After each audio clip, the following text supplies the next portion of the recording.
Low-cost manufacturing is necessary for the deployment of prostheses in the developing countries. In South Africa, the touch hand has been developed to improve accessibility to prosthetic hands. These are generally controlled by surface-electromyographic measurements taken from the residual limb with gel electrodes. However, the daily need of new electrodes is a limiting factor in using prostheses in the developing world.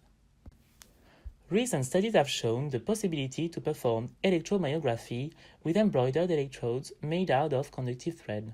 These have the potential to be suitable to the developing countries as they are reusable, flexible, and low cost, with a unit price 38.5% lower than a disposable gel electrode.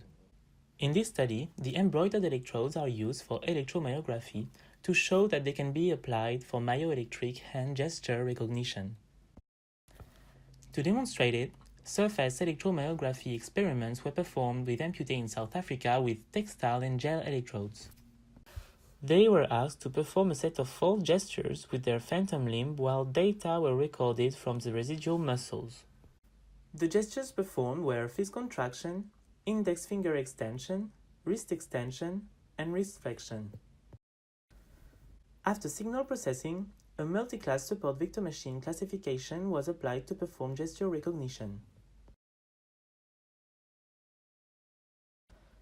The gesture recognition accuracy computed after classification showed that textile electrodes have similar performance than gel electrodes.